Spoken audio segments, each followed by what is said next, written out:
Hi, everyone, and welcome to Ella Baker Day. Please be aware this event is streaming on Support Ella Baker Day pages on Facebook and YouTube, and it's open and free to everyone. Closed captioning on this event will be available on the recording after the event is posted. First, I'm going to turn it over to Dean LaFleur, the Dean of School of Arts and Sciences at Manhattanville College, for some brief opening remarks.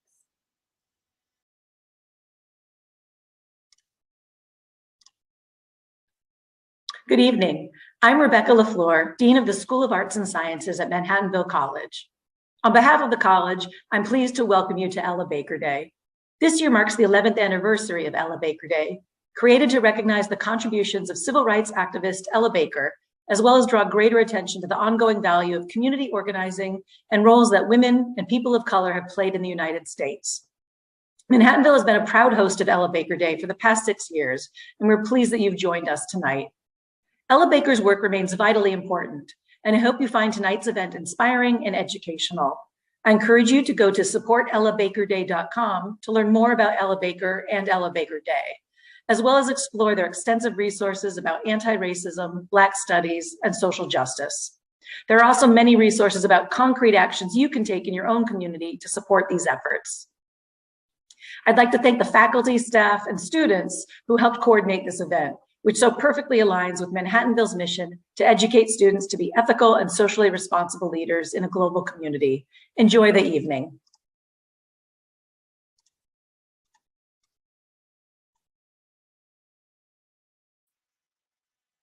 Thank you so much, Dean LaFleur, for your opening remarks. My name is Bethany Rolone, and I'm a senior studying education and sociology at Manhattanville College. It's an absolute privilege to be here tonight celebrating Ella Baker Day. I've attended this event in the past, and I'm so fortunate to be emceeing this year. As I welcome you to the 11th annual Ella Baker Day celebration, I want to give you some more background. Although we had to make this year's event virtual, it's wonderful to be able to host it and to have people all across the nation to be able to join us. Ella Josephine Baker was born December 13th in 1903 in Norfolk, Virginia. Ella became involved in social justice movements early in her life. With the support and encouragement of her family, she graduated in April 1927 from Shaw University in North Carolina as valedictorian. In April of 1960, Ella Baker organized a weekend of meetings mentoring students at Shaw University. The Student Nonviolent Coordinating Committee, more commonly known as the SNCC, was birthed from Ella Baker's mentorship. SNCC was one of the civil rights movement's most successful organizations through its sit-ins, jail no bail, and freedom bus rides. SNCC was created on April 16, 1960, which is why we use that day as Ella Baker Day.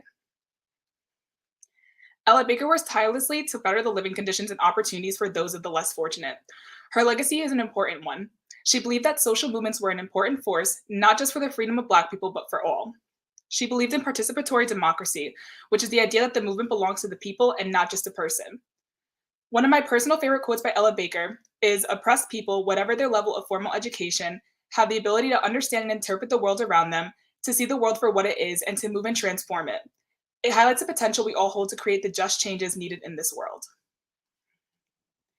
Ella Baker passed away on her birthday in December 13th in 1986, and she has become known as an icon of the civil rights movement.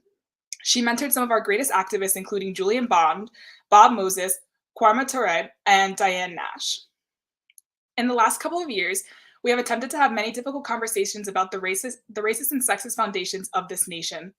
We have seen some states make the decision to remove the Confederate memorials and have a greater reckoning with how we memorialize our past, but we also need statues and holidays to replace those that we have taken down. As Ella Baker Day would highlight the ongoing value of community organizing and the pivotal roles that women of color play in creating a more just society.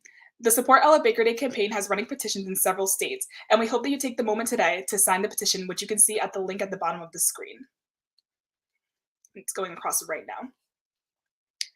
Please note that tonight's event is hosted by the Department of Sociology and Anthropology at Manhattanville College and is co-sponsored by the School of Arts and Sciences.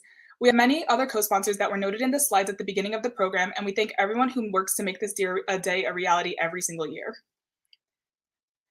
To start Ella Baker Day off, we have a phenomenal choreographed dance by opening artists Naima Patterson and Tula Strong. Naima is a comedy writer, filmmaker, and choreographer who loves skating, dance in her hometown, south of the 10 Los Angeles. She earned a BA in World Arts and Cultural Dances from UCLA and an MFA from USC in film and television productions. She co-created the web series Sad Ass Black Folk, which was ranked the #1 web series to watch by Shadow and Act in March of 2020 and has been sponsored by Headspace. She also worked as a showrunner's assistant and writer's assistant on Netflix and Amazon shows. She is most passionate about her mental health and wellness within the entertainment industry and South LA community. Tula is a Liberian American performance artist focused on weaving dance, storytelling through music, and spirituality. She creates multidisciplinary performances that deal with the everyday experience of BIPOC individuals throughout the US and beyond, and interweaving stories of love, wellness, and radical encounters with the spirit of God. Portions of her recent work, Testimony, which highlights Black women in particular, have been featured on popular platforms such as Blavity TV. As a first-generation college student, she has earned her MFA in dance from UCLA, her master's in educational studies from Loyola Marymount University, and her bachelor's from Princeton University. Tula currently serves as a lecturer at Cal State University Fullerton, where she teaches courses on Black dance and performance studies. Now I will turn it over to Naima Patterson and Tula Be Strong. Hi, my name is Naima, And my name is Tula. and we are excited to share with you an excerpt of our dance film, I Tried So Hard for You. It's a tale of matrilineal cycles, healing, and heritage. A dance film that takes a look at the multi-generational dynamics of African American women. We try our best for the ones we love, but we don't always get it right. We hope you enjoy I Tried So Hard for You. Hi, my name is Naima.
We hope through this film you're able to reflect on your own lineage and the power of Black women. Thank you for watching, and if you're interested in watching the full film, you can stream it now on the Blavity TV app.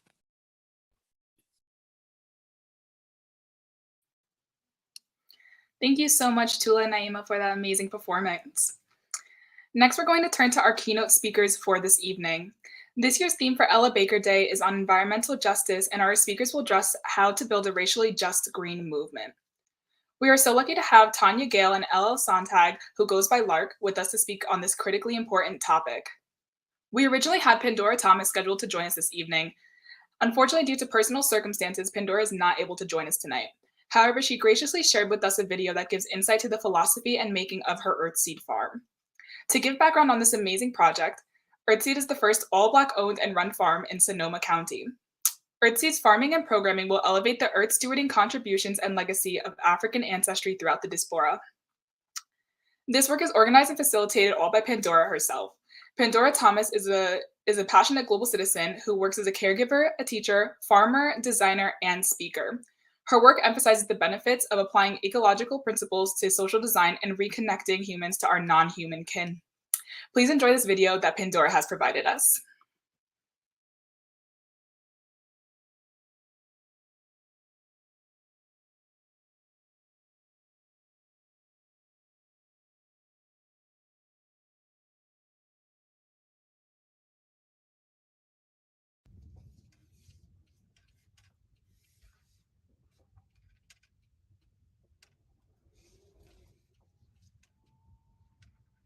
Eventually, we're going to have drummers lined here greeting people when they come. You are kidding me. No, yeah. Isn't that going to be beautiful?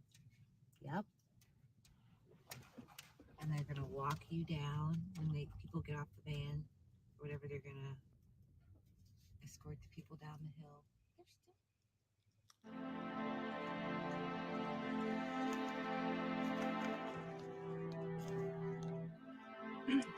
Pandora, Yes.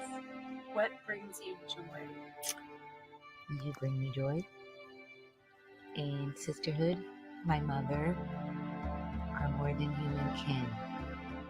And life.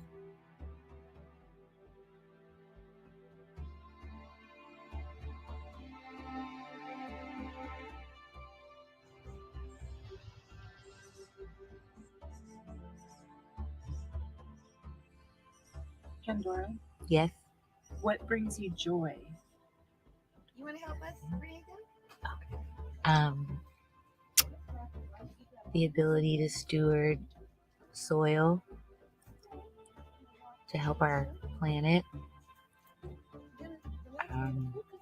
Fashion. I love fashion. I feel like it's such a beautiful opportunity to express our creativity and rest. I feel so joyful after I've been blessed to get a good night's sleep and wake up in the next morning alive.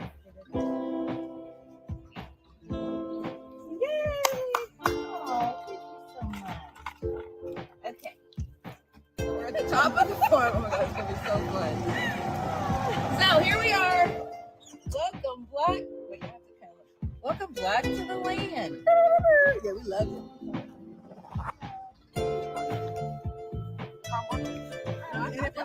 Do I know? But if I'm a farmer,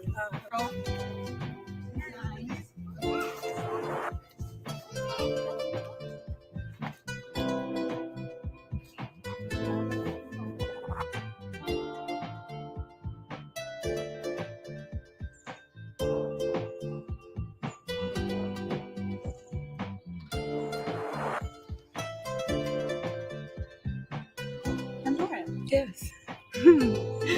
what brings you joy?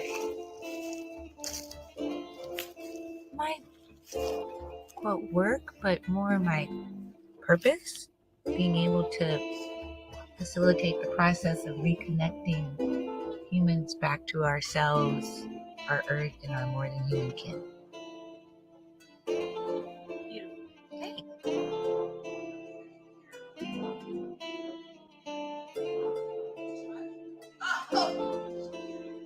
Yes.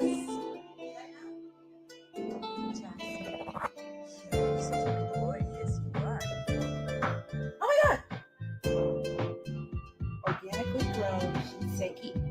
Asian pears from Earthseed Farm in western Sonoma County are pressed and fermented with wild yeast and delicately infused with whole hummingbird sage, California sagebrush, mugwort, Cuvée viticole. This is the Sankofa bird. We must know from where we came in order to move forward. A portion of the proceeds support Earthseed Farm. Yay! I'll take it back here. There we go.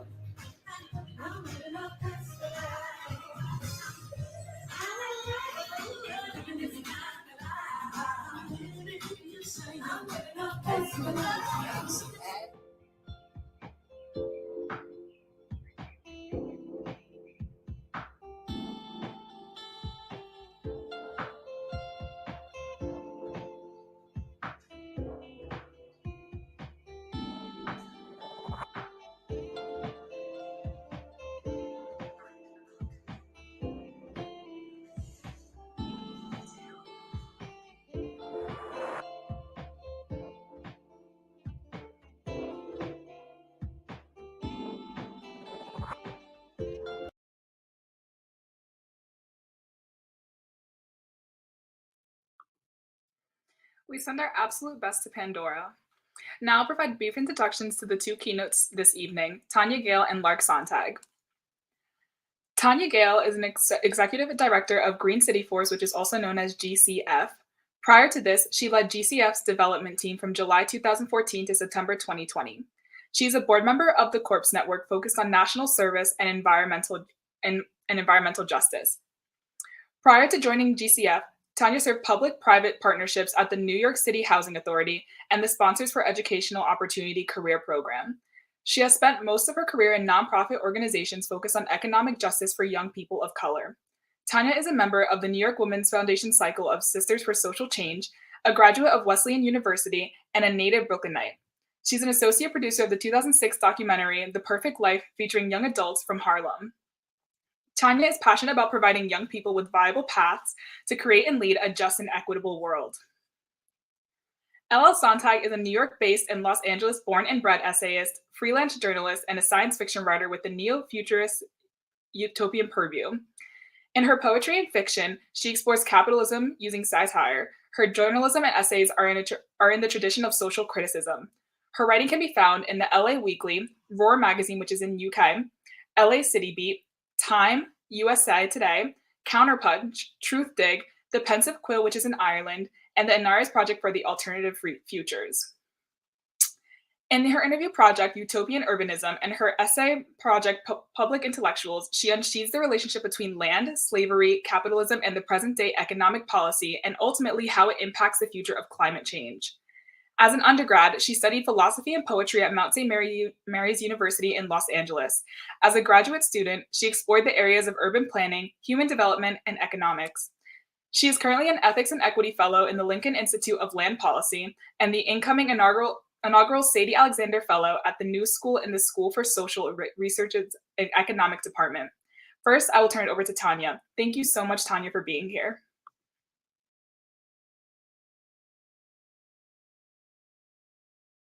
Honored to be here. Can you hear me? Wonderful. It's really great to be part of this amazing community of leadership and justice, and I'm really happy to talk a little bit about my experiences and go through some slides, which hopefully you can see. And I'll take you through. Great, thank you. Excited to talk to you about the work we do at Green City Forest in New York City. But I thought it'd be helpful to give you some context, a little bit about my background. In addition to what Bethany shared in my bio, I am a very proud native Brooklynite, born and raised by a single parent. My pronouns are she, her, and hers, and I am a proud first generation American hailing from Jamaica. And I grew up in a three-family building that you can see on the right in Bushwick, Brooklyn, well before gentrification in the 1970s. Early on in my career, you'll see on the bottom of the right, I was doing a lot of work at a school in Harlem, which was tied to the film that was mentioned. And the two young women in the picture with me on the right are twin sisters, as you could probably tell, who grew up in public housing. And at the time, I didn't have any strong knowledge of public housing particularly, but they've gone on years later to be amazing leaders themselves as individuals. And on the other side is a shot of a summer camp that was tied to the school, the Children's Storefront in Harlem, where I worked. And so those are the early days of my career, which led me later on to some of my current work that connected dots, which I didn't know at the time would be related.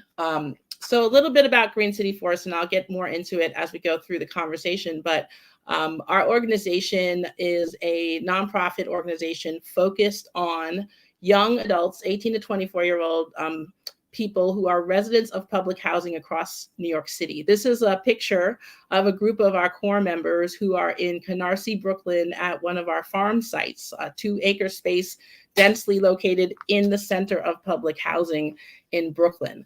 And we work towards a green future that's driven by young leaders from frontline communities. As we're thinking about Ella Baker today, I wanted to try to connect the dots a bit about how the work we do at Green City Force is very much embedded in her leadership and all of her successes. And when I was preparing for this conversation, I saw that she had a nickname, Fundi, which was Swahili for a person who teaches and gives on to the next generation. And it made me think of an example of this amazing woman leader featured here, a woman named Chantel Kemp, who came into our program as a National AmeriCorps member. And she came into our program and learned about urban agriculture and sustainability. And she's since gone on to do amazing things. I would encourage you to consider inviting her next year to be a keynote because she's phenomenal. She has a business owner of a culinary catering program called Black Kitchen. She is an amazing leader in New York City fighting for community-led sustainability initiatives. And just a couple of months ago for Black History Month, she was a featured guest as representing business owners who are residents of NYCHA, as well as leaders in the New York City Urban Agriculture Sustainability Initiative. So this evening made me think of Chantel as an amazing example of what the legacy of Ella Baker is and will be going forward. So I also wanted to talk a little bit about sort of the foundations of alignment between Ella Baker and her work and Green City Force. And so I have some quotes here that are tied to the Ella song, which hopefully all of you know, and a really incredible quote, which I think resonates for lots of reasons. But the idea of the major job of getting people to understand what they had, something within themselves, a power that could be unleashed to transform communities, is very much aligned with what we do at Green City Force. And the focus on housing and justice and restorative justice, and really flipping the focus on prisons as gatekeepers into instead providing opportunities for growth and progression, fully align with all that's connected to Green City Force and Ella Baker. It's also interesting to note that when we first started, you'll see in this picture, this is Van Jones back in 2013, I believe, with a number of our early participants. And as a co-founder of the Ella Baker Center, our origin started with Van Jones seeing that what we were trying to do was aligned with the work of the Ella Baker Center. And he invited our co-founder at the time, Lisbeth Shepard, to really think about how she could create a space to have young drivers from frontline communities transform their lives. And you can see this quote here. He shared early days about the relevance of the work he was doing at the Ella Baker Center and how GCF would resonate with that. So we're really proud and thrilled to have had historical alignment from the beginning of our origins connected to this amazing leader and all that she's brought over the decades, really. So our ambition is that national service is a driver of climate solutions and equitable solutions tied to a generation of young leaders really being the transformers of their own communities and cities and the world. And we do that in a lot of ways. This is a picture for those of you who are familiar with New York City. This is a picture of New York City housing developments. The public housing community in New York is over 500,000 people. It is a city within a city. It represents 1 in 15 New Yorkers. And this is the concentrated population of people and community that we focus on in our work. We are NYCHA's Civilian Climate Corps. And again, you can see these are all public housing residents, leaders in our program as AmeriCorps members, driving change and transition in the communities they come from.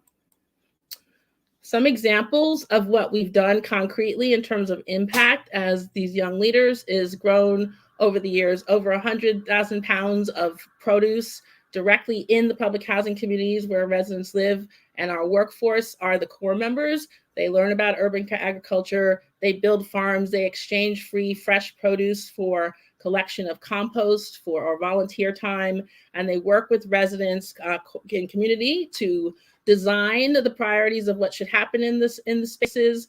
And you can see some outcomes here tied to the engagement with community, compost collected, etc. We also do education tied to energy and resiliency, because as a gigantic public housing community with this investment, there are huge environmental injustice challenges relevant to those spaces. And so in addition to reducing energy use, we've educated folks about behavior change that reduces the costs tied to utilities, with the goal that those savings will go into improving the quality of life for the residents who live in these underinvested spaces. And in the last few years, we've also been heavily involved in a really exciting a resiliency project tied to the tree canopy across public housing, where our young people have been doing inventory and assessment of the health and quality of trees in spaces, which of course helps to address inequities tied to heat island effect and other challenges of frontline communities related to climate. And our vision overall is that what we're doing in the work we bring to NYCHA communities is creating what we call an eco hub, a holistic model where they're physically a foundation of food and farms, and within that we build upon it other sustainability measures, including composting, including recycling, including green infrastructure, rainwater catchment, solar installation, while building the workforce skills of the young people who are leading in these spaces, while also transforming. And so it's a holistic approach to collective solutions that are driven and designed by the people that we're serving. Here you can see a breakdown where youth development focus, as I just mentioned, community engagement is a critical piece to our success, because if the residents of the community are not part of the design and planning of how we move forward, then we know we won't be successful. And so we're very intentional about building community within the core itself and then the broader NYCHA developments citywide. So just briefly, as a service corps, we have different stages that we work with young people. They come initially into our program as 18 to 24-year-olds. They work in groups and cohorts, and they learn the basics of what it means to serve and the education and eco-literacy skills that they need to move into preparedness for workforce readiness, because we also are taking on economic mobility and justice. And so these are people who are underemployed or unemployed when they come into our program, and our intention is to stay with them throughout their career and help them build a path of progression and advancement through skills building, training, and leadership. And this is a map of how they go through our program in that process. This is an example of a community meeting. As part of our model, we create space for feedback and hope and healing. This is a core member participant with our money tree. We have hope and healing sessions where we celebrate achievements and we message hopes for the future. And that's all tied to our whole model of liberation. And so they come into our program initially, basic skills, in service, transforming their communities. From that point, they're career ready, and we support their engagement to get connected to employment and opportunities. And then again, we continue with them on a career path that's beyond within the sustainability sector with the goal of them having not the first job, but a good job, and then the next job, and then career advancement, and then benefits and leadership, and ideally ownership, in an example like Chantel, where she has her own business as well.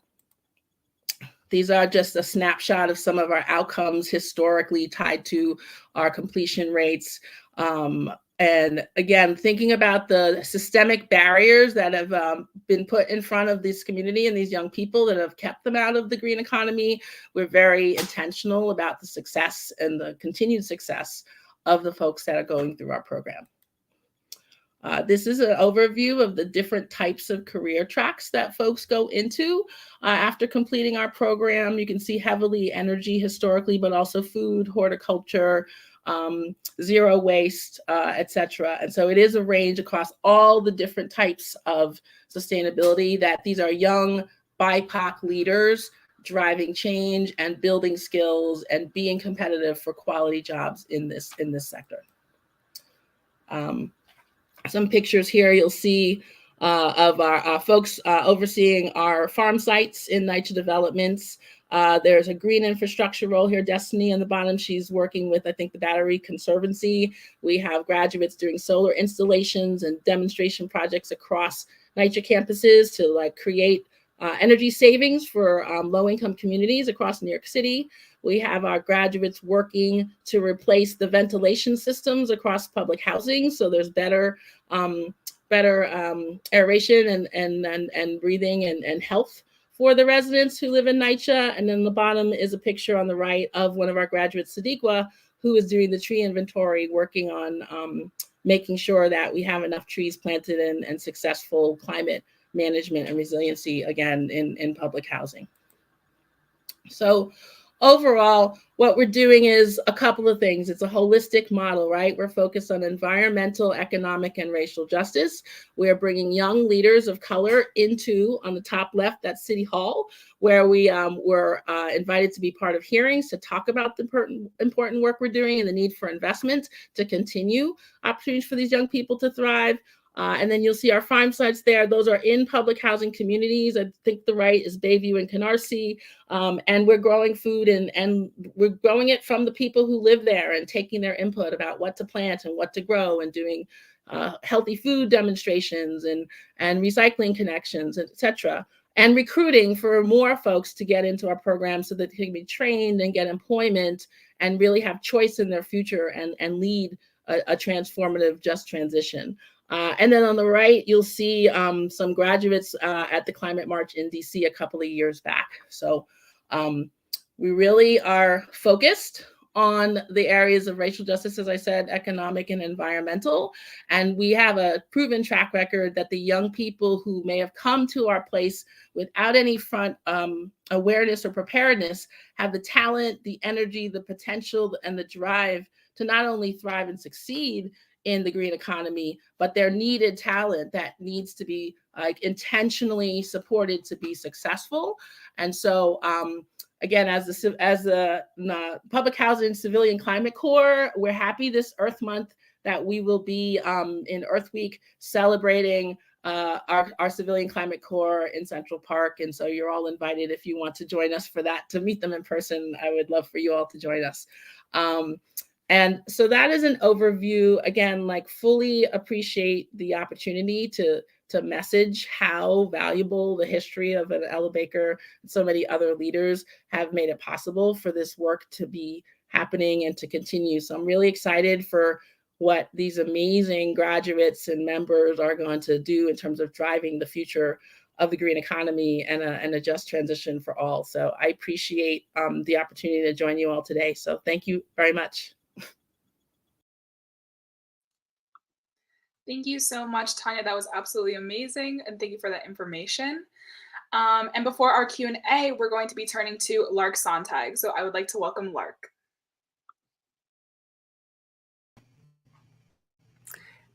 Hello, everyone. Can you guys see my slides? Yeah. Awesome. First off, thank you so much for inviting me. This college reminds me so much of the Mount, what we call Mount St. Mary's in Los Angeles. I hope to one day actually come out and see you guys in person.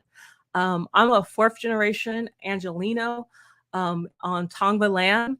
I'm a 10th generation person from in the United States, but that's kind of like we're guessing because because of slavery and things like that.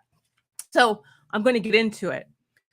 At the recently concluded UN COP26 summit in Glasgow, Los Angeles, renewed its commitment to attaining net zero emissions by 2035.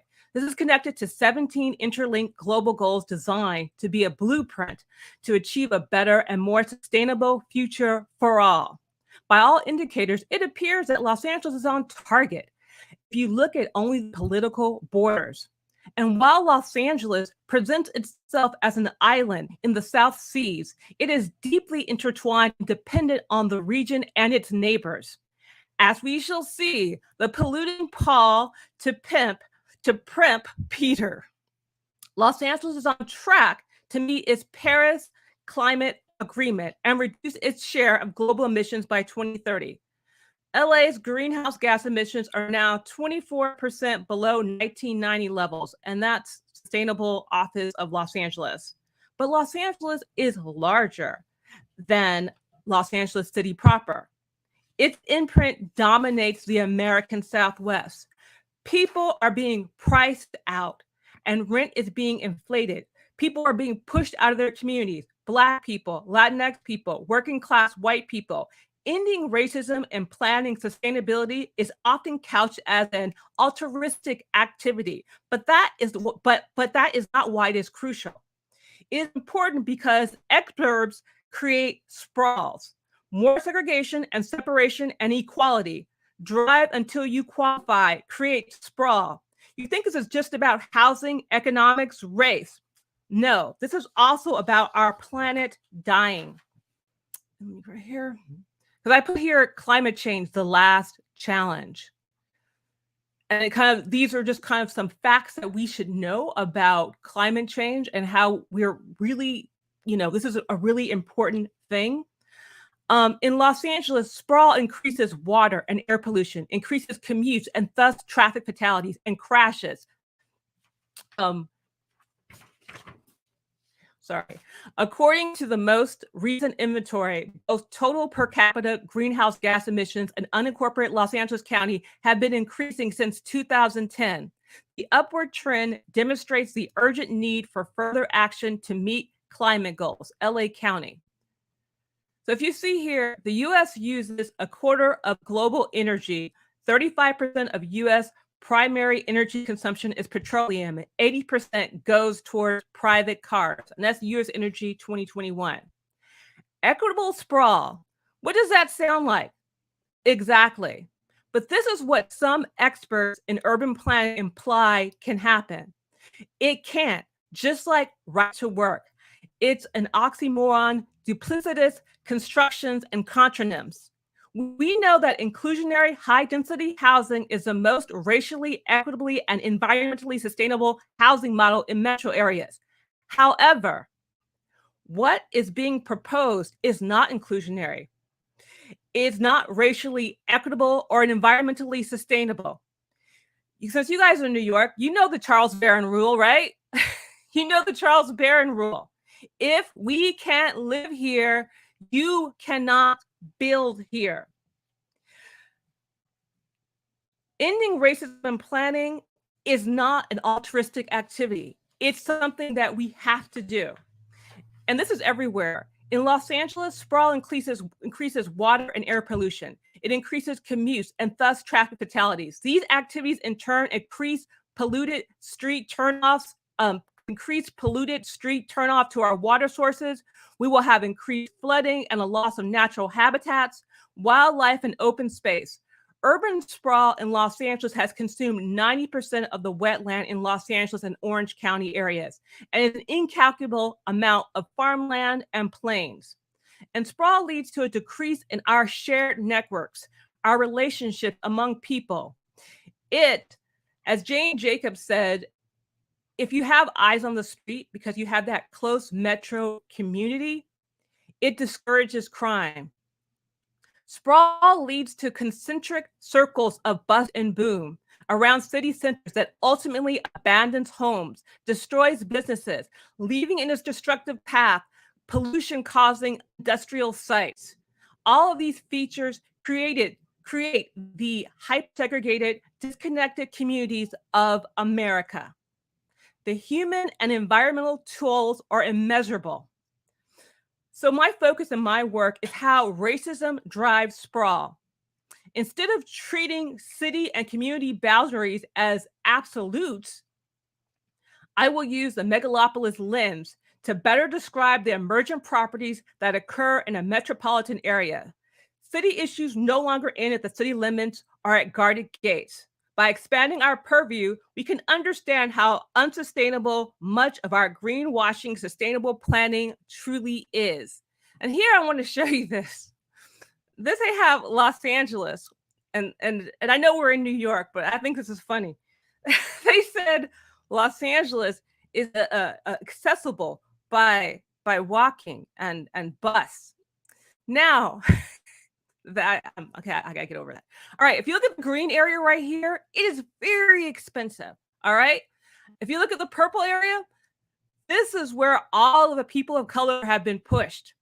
All of this, I don't know if you can see my pointer here, but you see the purple area, you see LA County, you see the Inland Empire, you see North. That is where people like me live. That's where we live. That's where the working class live.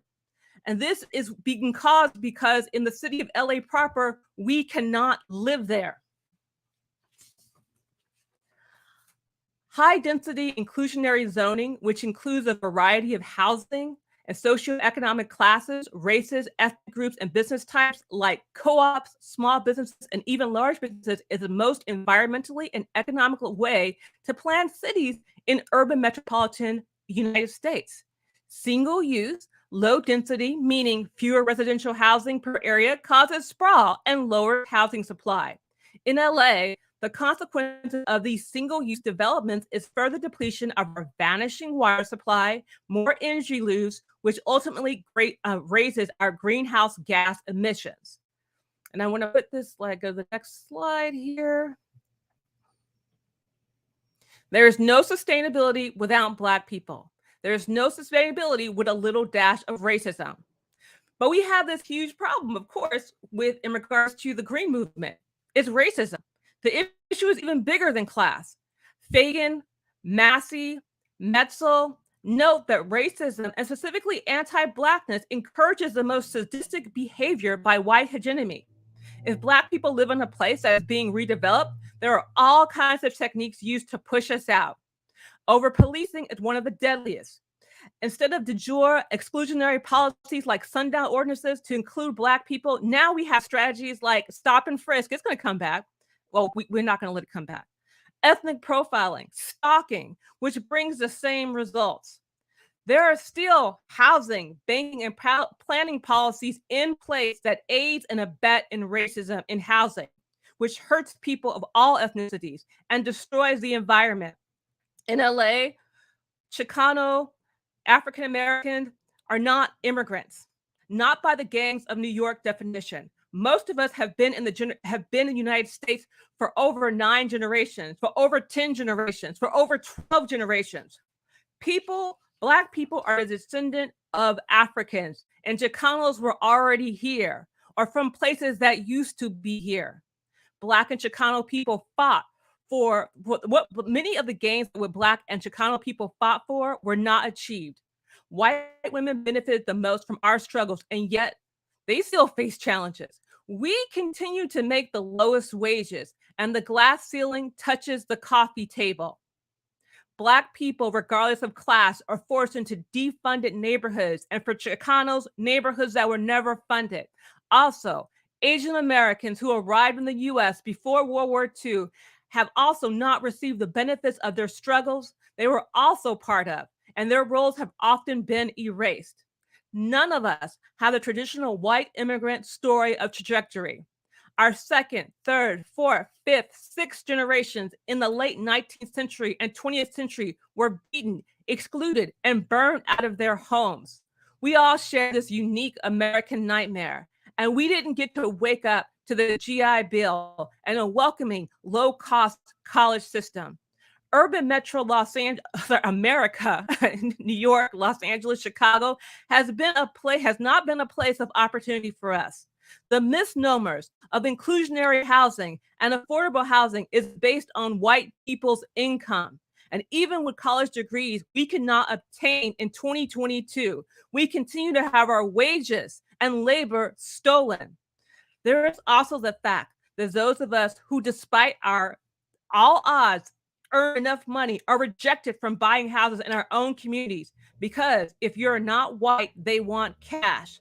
And in our communities, because, okay, and also for rentals, the Fair Housing Act has never been enforced in regards to race. It never has. You are going to have to make more money and be the acme of perfection to get in. If you try to start a business and are not white, they will charge you more rent and ultimately rent it to a white person for half the rent or no rent at all. Because even poor white faces in the long term are a better investment to financial America. Economics have shown that racism to be a money-losing strategy, but that has done little to stop it.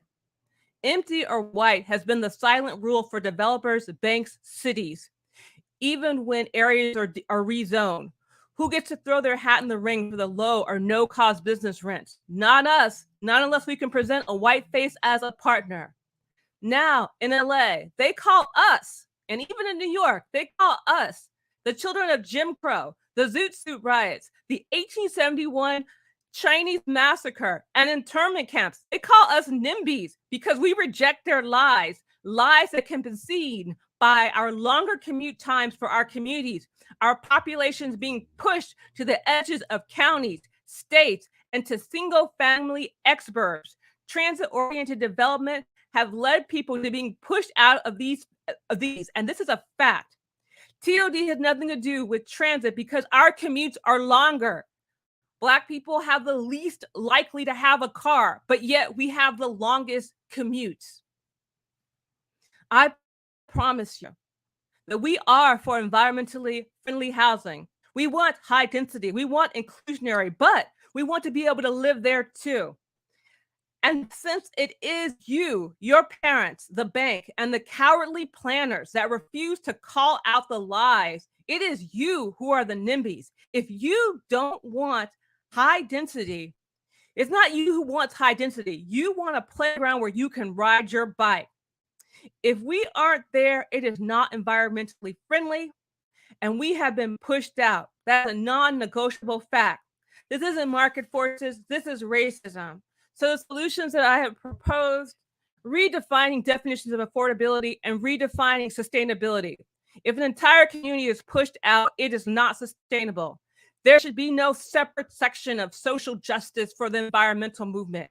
It needs to all be social justice. Change in zoning. Cities must build housing where people need it. And finally, we need to de-incentivize speculation. Nationalize land through the land value tax. Just like you can't own people, you can't own nature, you can't own the land, you can't own the water, you can't own the space. One man shouldn't get to own that. One company shouldn't get to own that. So, but the thing is this, I'm positive a better world is possible, but we need to start talking about these issues. We need to start talking about land policy. We need to talk about economic policy. We need to talk about speculation. We need to talk about the fact that what white hegemony does to us. And we don't really talk about that. But I am.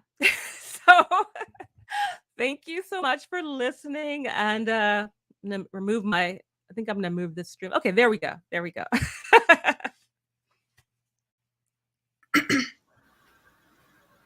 Thank you so much, Lark, for that amazing, incredible emotion and information. We appreciate it. And before our Q&A, we will have the first of our 2 raffles for an Ella Baker Day t-shirt, and we're going to do our second one after the Q&A. So our first winner is Perla A. So congratulations to you. And now we'll have some time for our Q&A. So we ask that you please post your questions or comments in the box and we will read them for you.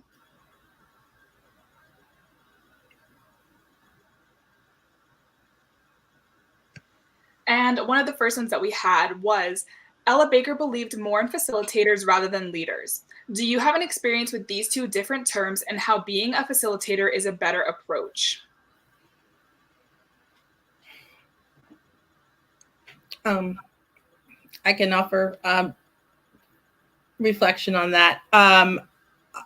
We try in our model to be focused on the people that sort of quote unquote run the organization being facilitators for space for the young people to be leaders. So from a power perspective, I believe in the need for young people who have been, historically left out and locked out to have a space to be affirmed and lifted up as leaders. And I think part of the success of that requires that the people in power name it and work from a lens of facilitation to create a platform for others. So I guess I think both are relevant, but depending on who you're focused on, leadership is needed, but not from a top-down model, is my view.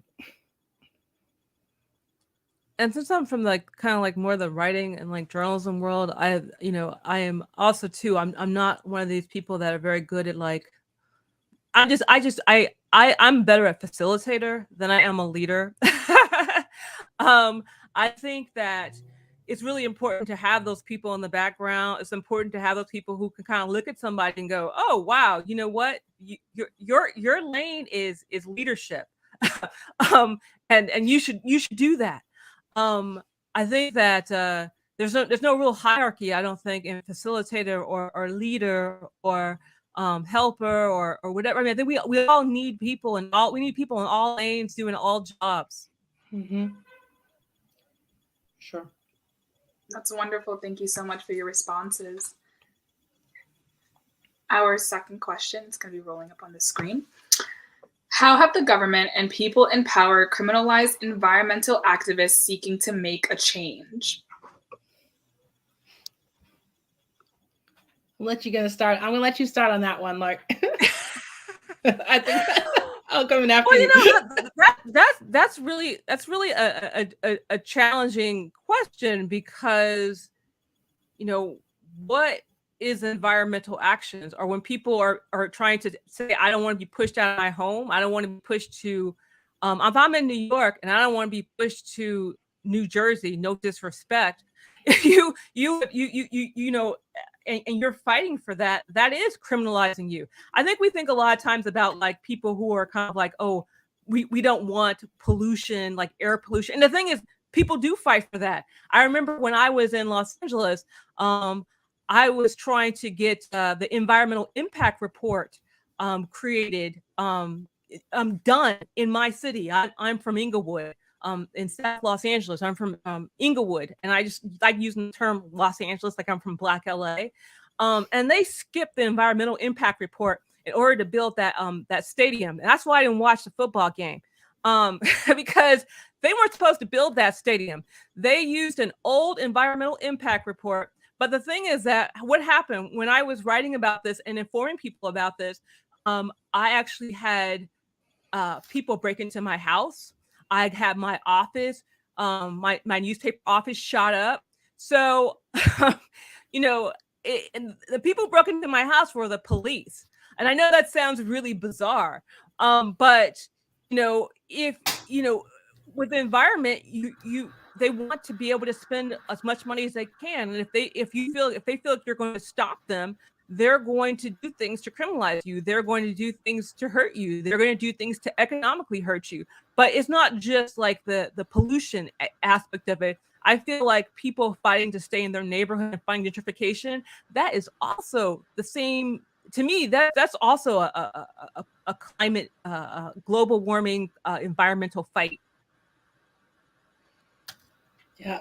And I would just say, from a system change perspective, I'm going to go back to my Ella Baker, right? So the quote we saw earlier in the entry was like, I don't break the rules, I challenge the rules. So some people are put on this planet to break the rules, and God bless them. And we need those people, and others are not.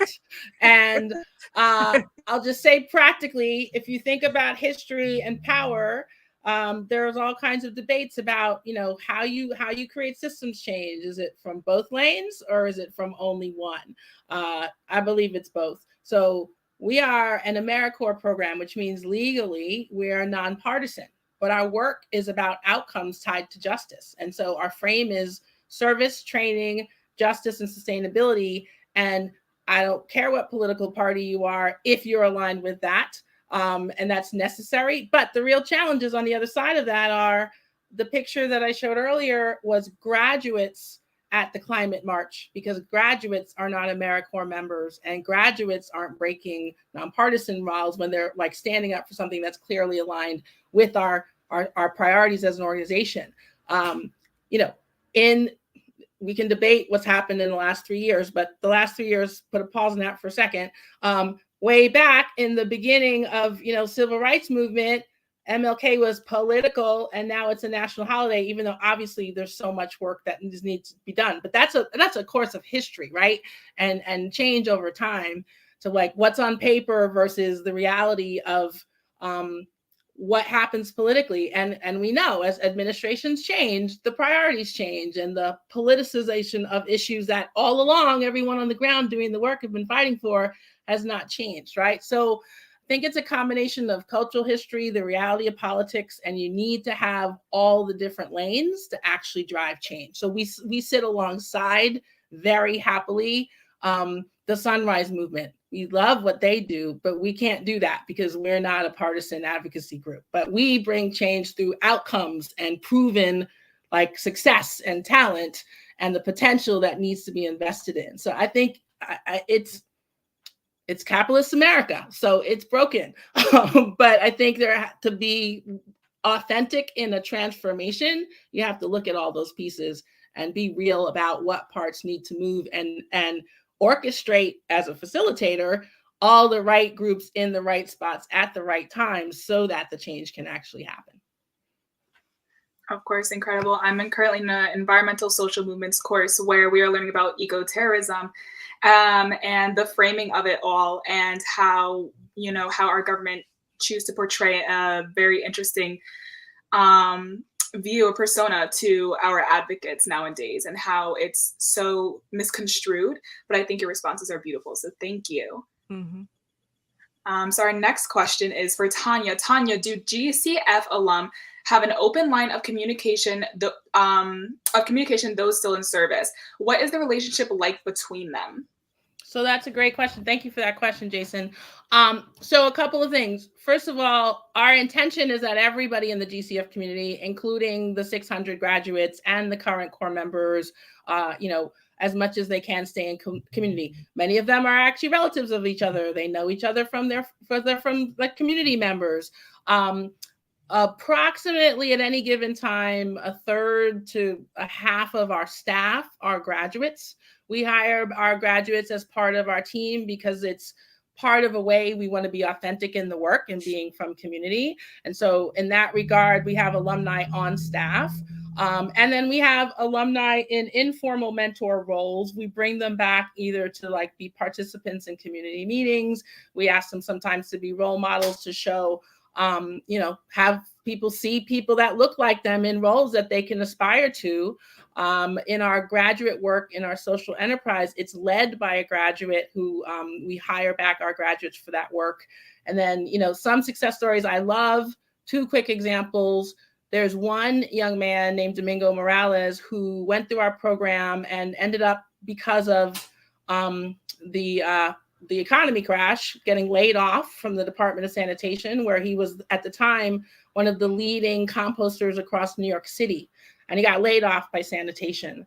And instead of, you know, trying to get another job or do some other, you know, step, which most people have to do because you need an income to live in New York, he really had a moment of like transformation. And he's like, I'm going to actually do something to be more meaningful than just getting a job. And he basically focused on creating his own entity it's called Compost Power, and it's his company. And he went and applied for funding to support and won a 2-year David Prize that gave him 2 years of funding to like launch this initiative. And the whole point of the initiative was he wanted to take power back from the government into the community. And so he wanted people of color to be driving composting and transition in frontline communities. He didn't want everybody dependent on what the layoffs were going to drive in terms of economic mobility and ownership and leadership and health and sustainability. And now we've been happy to work with him and partner where he has hired 10 of our graduates as his staff. And they, of course, look up to him and they appreciate him because he's about driving change in community by lifting as he climbs, right? And so in that example, he's a graduate who's leading in his own way and bringing the members and the newer graduates along with him. And another quick example I'll share is a young woman named Salonia. She's been very successful in the energy sector. She's working in companies that are doing energy efficiency and auditing, and she's moved up the ranks over time.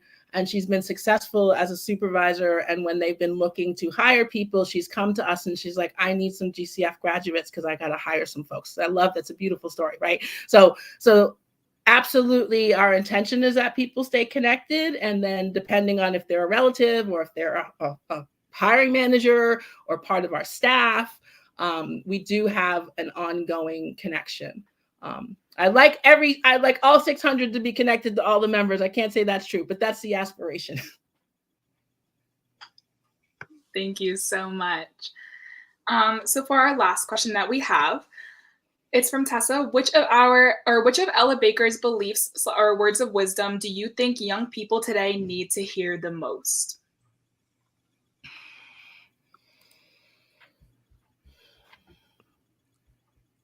Well, I think the thing I liked is that she said, well, we're talking about the rule situation in regards to what was the exact quote? I don't break the rules, but I challenge the rules. I challenge the rules. And I think that that's very important. And also too, I think that's very important, like for the left. I'm a longtime member of the far left. And we talk about, we bring up a lot of quotes. We bring up the master's tools won't dismantle anyway, my whole point is this. I think a lot of people think that means, oh, don't vote. Oh, don't use like systems, don't use systems at all. And that's not true, because the master, white hegemony didn't create voting. White hegemony didn't create college. White hegemony didn't create education, didn't create knowledge. Don't cut off your hands so that, we want, and the thing is this, is that capitalism, people who want to harm you, they don't want you to go to college. They don't want you to vote. They don't want you to protest. They don't want you to do anything. They just want you to go to work and be quiet. And so I think that remember the context in which people say things, and don't kind of just take like what people say. And then and this is probably not even the question that you asked, but I'm just sharing it. I'm done. No, I love it. I think it's great. It's all connected. Well, I'm just gonna say it's what I put in the slide. Like, to me, young people come first. They have the courage where we fall, and if I can shed some light as they carry us through the gale, I mean, everyone has a role to play, but the young people are literally the future. And so to create a reality where they can name and try to address the horrific historical long time ongoing systemic barriers that have held their communities down, at the same time standing in power and finding space to create change through their own transformation, through transformation and connection to other in community, by showing up, by naming the challenges, And then to Lark's point, like, you know, knocking it out of the park as a part of the movement to sort of push through that challenge. So that's a lot. But if they don't believe that they're the future, they don't believe that they're, you know, literally the drivers of change, then they're not going to be able to move forward. So like the fueling of the reality of the truth. Everybody has wisdom and talent and value, but young people are literally the future and have the potential, and they need to know and believe that in order for our future to be a future green city. Of course, Ella Baker once said that her theory was that strong people don't need strong leaders. Or strong leaders, and I think that's really important and speaks to the inclusion of it all. So thank you so much, ladies, for our Q&A. And now we're going to have our second raffle. So before we leave, our second winner from our in-person watch party at Manhattanville is Jason Z. So congratulations to you as well. And I just want to thank our speakers one more time for coming out here and letting us have a lot more knowledge on the issue going on and building that environmentally just movement. Once again, just to remind everybody, we do have the petition for Ella Baker Day, so please do not forget to sign it. And thank you so much for coming out tonight and attending Ella Baker Day of 2022. Have a very beautiful night. Thank you all.